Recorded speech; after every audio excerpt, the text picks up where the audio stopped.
At more than 30 miles long and over 10 miles across at its widest point, Lake Garda is the largest lake in Italy. It's also one of the most popular, with vast numbers of tourists exploring the quaint towns and glorious scenery each year. Its northern end nudges the mountains of the Alps and culminates at the resort town of Riva del Garda.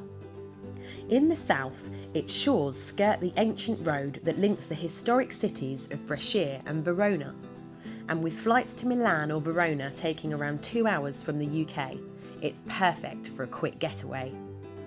In days gone by, Lake Garda has been the inspiration for great artists such as Gustav Klimt and Colo Morsa, and it's easy to see why. The lake is surrounded by picturesque towns and endless panoramic views.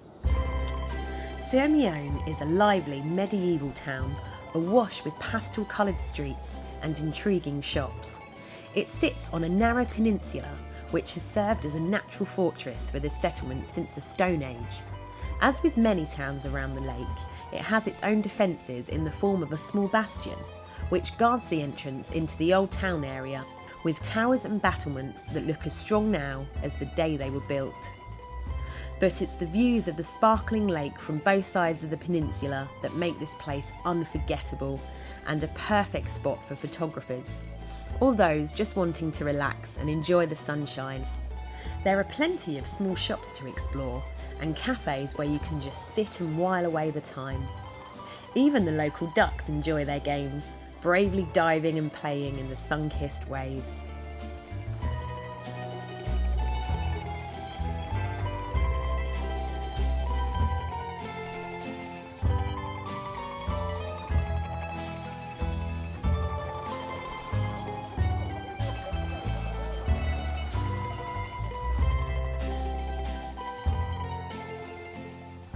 Sirmione is also popular for its natural thermal springs, and while wandering around the beaches, at times there was the noticeable fragrance of hydrogen sulfide in the air. Not that that would put anyone off. It's a lovely place to be, and of course there is plenty of that amazing Italian ice cream, served up by the ever-smiling locals. The Italians as a nation are very, very friendly people, and they do very much welcome tourists into their country. They're proud of their country, they like to show it off, and they like to share some of that culture with you. So when you head out into the restaurants in the evening, they don't just serve you their food, they'll pass the time of day with you, they'll have a laugh and a joke with you. They want to be part of the experience that you're getting when you come to visit their country. They're very, very hospitable, and they do really add to your experience of visiting Italy. A very popular excursion is to actually travel around the lake itself. Lake Garda itself is very diverse. The geography and geology and also the cultures around the lake are different. So in the southern part of the lake, much more Mediterranean climate. The climate has always been a major attraction for British visitors here. Breathing in warm Mediterranean air, full of the aroma of the pines, and listening to cicadas rattle in the shade of a cypress, but without that scorching heat you get further south.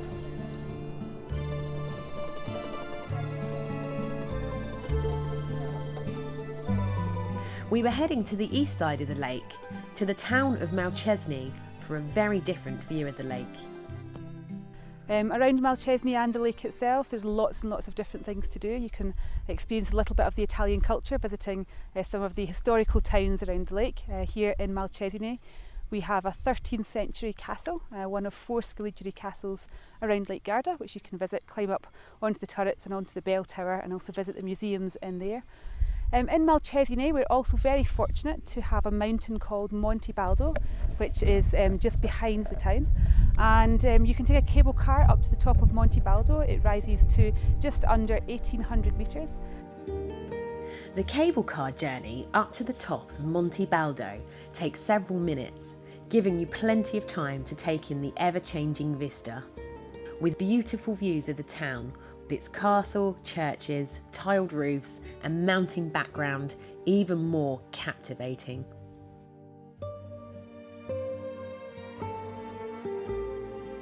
And slowly, the most breathtaking view of the whole lake opens up in front of your eyes.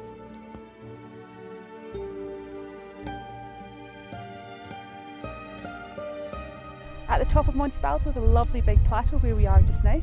You can have a wander around, taking some fantastic views right down the full length of Lake Garda.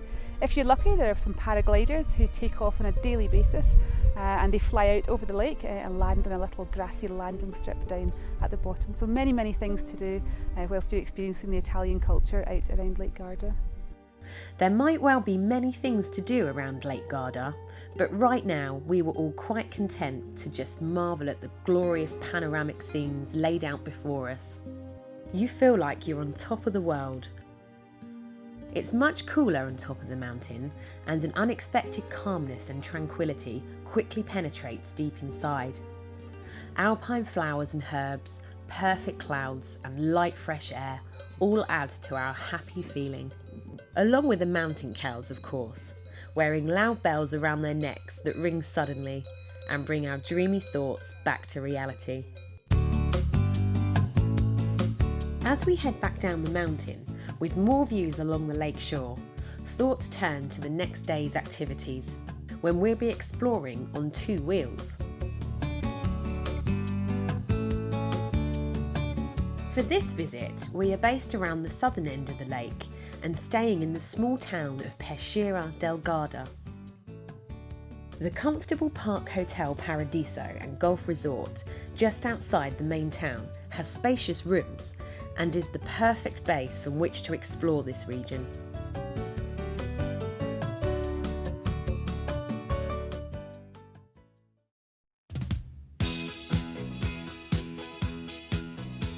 The next morning, we set off for the highlight of our trip, a cycling tour along the lake from Riva del Garda, passing Masi and Cesano, to the town of Garda. There are plenty of places to hire bikes if you are coming to Lake Garda, and many have options like ladies' bikes, or even ones with baby seats. It's the perfect way to explore the lake at a slower speed, although getting out of the town is a bit hectic.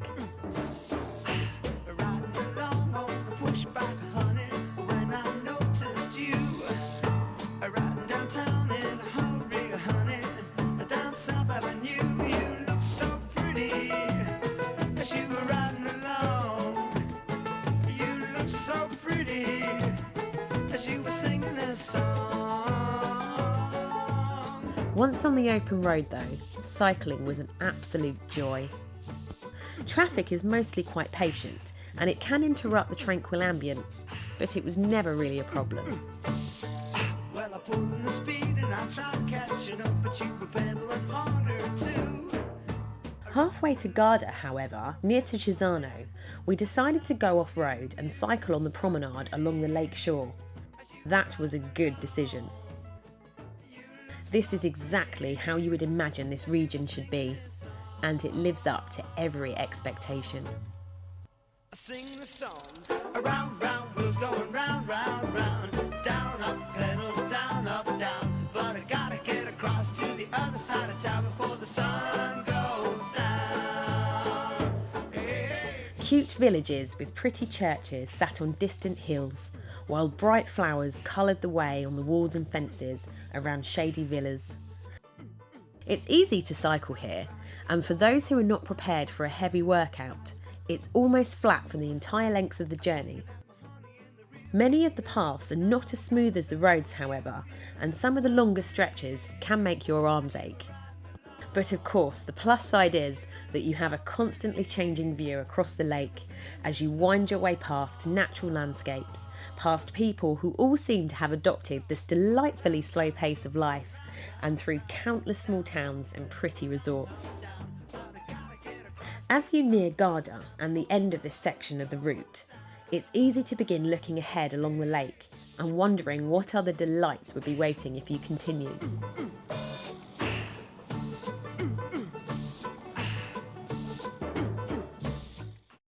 I think that's an interesting thing.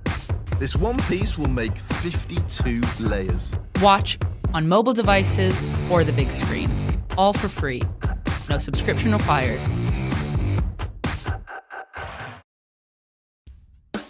Riva del Garda is the main town of the northern end of the lake and one of the most popular places for tourists to stay. It does become somewhat crowded in the peak months, but copes well with the influx. There are plenty of well-manicured gardens and waterside walks, however, to give you an opportunity to find somewhere quiet to enjoy the sunshine.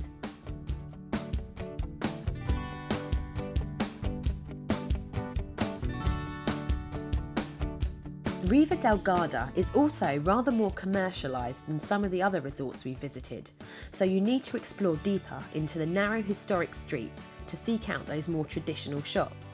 They are there, you just need to find your way beyond the typical tourist gift shops. As with most towns around the lake shores, there are regular ferry services to the other resorts, giving you plenty of choices for days out or relaxing excursions. The town nestles up against the mountains of the Alps, so the backdrop at this end of the lake is far more dramatic. Whilst stunning, this does mean the weather can be a little more unpredictable, and it can be cooler in the mornings and evenings.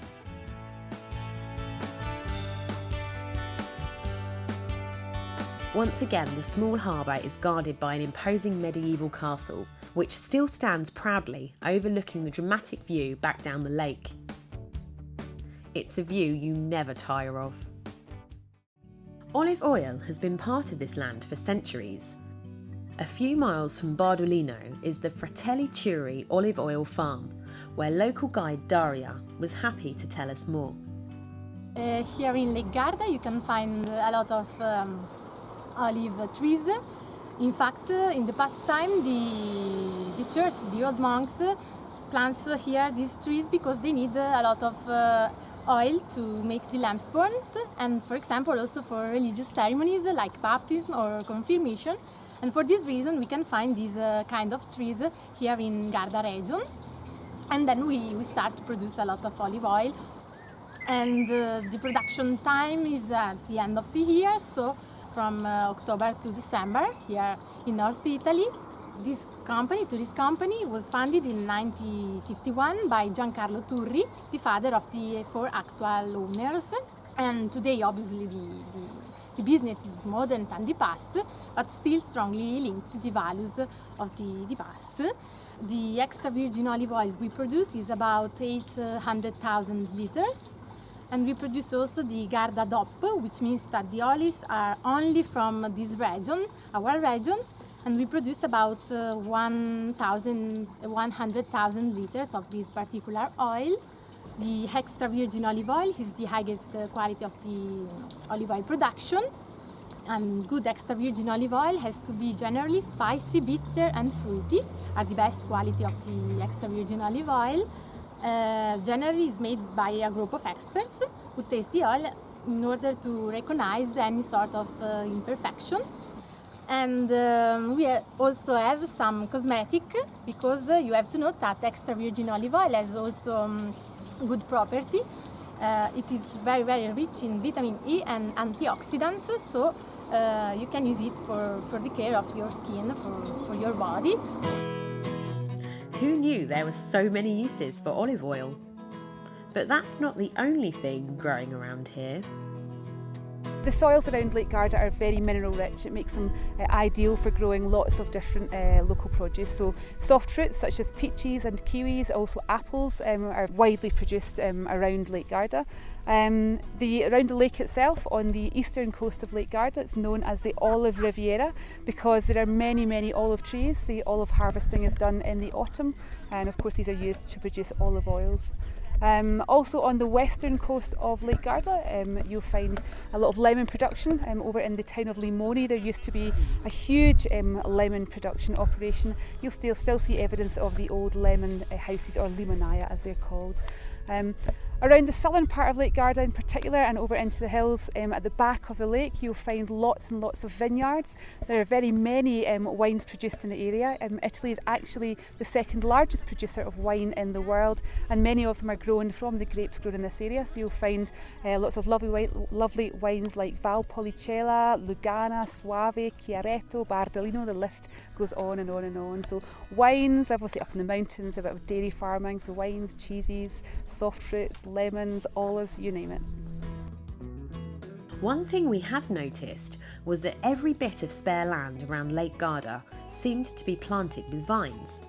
Not far from Masi is the Masi wine experience, with large vineyards, wine storage and a bar and restaurant that are very popular with the locals. Here we are in the area of the Garda Lake, but Masi, it's nearby 10 kilometers and it's in Gargagnago, so in Valpolicella, the area near Verona. So in Gargagnago we have our historical estates of Masi. Now we are in the 7th generation of the family Boscaini, the owners of Masi Group. And of course in Valpolicella we have our historical cellar and historical estates of Masi. We don't have enough space.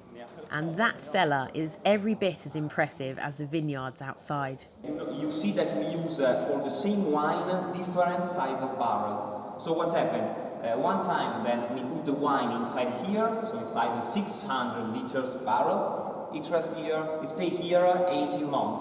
And also here, so we don't change the wine from barrel to barrel, or we don't move the wine, but stay here 18 months. Of course, what happened? Why we use the different size of barrel? Because here, of course, I have a big quantity of wine in contact with the oak, of course. And here, of course, I don't have so much wine in contact with the oak, like in this barrel, of course. And so the affination, it will be more natural, it remains the fruity taste. But here it stays 17 months in affination, and for the last month, what happens is that we take the wine and we transport the wine in our cellar in Gargagnago, and we mix together the two products in the biggest barrel that we have, that is 10 times barrel, so this is 5,000 liters, and the other barrel is 50,000 liters. So it's very, very impressive. Even the unusual colours have a reason behind them. The colour of the cellar, it's a choice of Masi because it's always the same colour in all the cellar of Masi. So it's simply the earth and the sky. Sarà perché ti amo, è un'emozione che cresce piano piano, stringimi forte. It was a fascinating tour and great to see how they maintain both their local traditions and their historic roots in their choice of wines. Of course here the grapefruit will be used for the wines, local wines, so the area of the Garda Lake, like our Frescaripa, a classic wine of Masi, but of course Masi, the biggest part of the production, very, very important part of the production of Masi is in Valpolicella, and it's red wine, of course, because Valpolicella is a red wine area. And in our evolved techniques, what happens that we don't use no more the rest of the grapes, but we use semi-dry grapes integral. So it's very, very important because we can have a medium body wine that it's full of rich of taste, of smell, of flavor, typical of the drying of the grapes, much more than a normal ripasso. We were sad to leave the vineyard, but we had a boat to catch.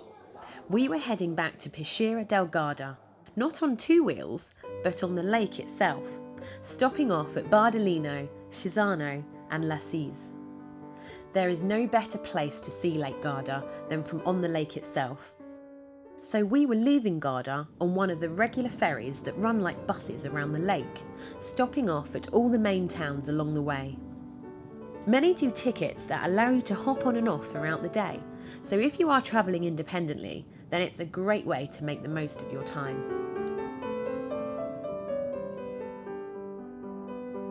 As we pull out towards the centre of the lake, you suddenly get a whole different sense of its size.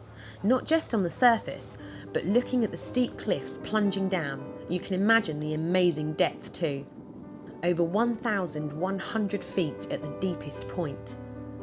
Just when I thought I couldn't be any more impressed, the lake once again shows it has more to offer.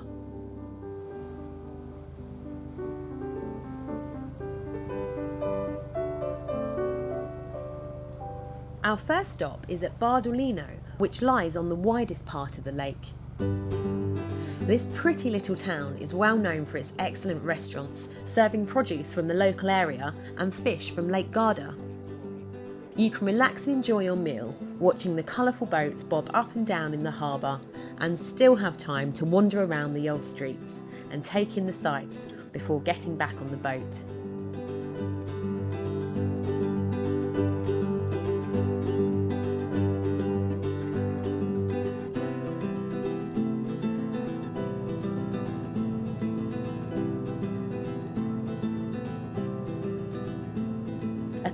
miles further along the lake was Cesano, which we had cycled through earlier in the day and made a note that we should return for another look. It's just a village really, but interesting nonetheless, with its pretty little marina and cute waterside cafes. But the relaxing ambience was perfect for a wander around.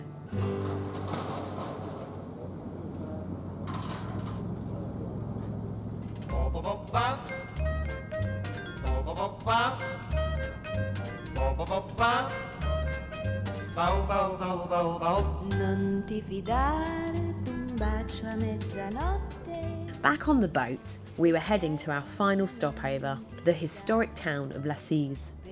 Even as we approach it, it looks more formidable, with the large fortress and city walls at one end of the waterfront.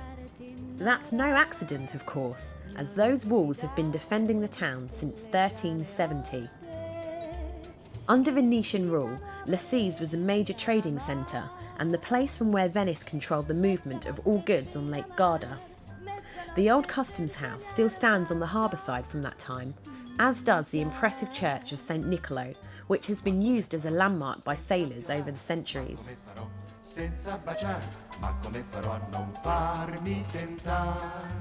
Scaligero Castle is a focal point of the town, of course, but sadly can't be visited, except to see it from the outside, as it is still lived in. L'Assise is a lovely town to visit, with its bright piazza and attractive harbour, and there's even a nice choice of shops to explore along the old streets. Make sure you also take the opportunity for some of that amazing ice cream too, even if it is a bit messy on a hot day. But it's just as nice to find a nice place to relax with a glass of local wine, from the Masi vineyards of course, and gaze out over the lake.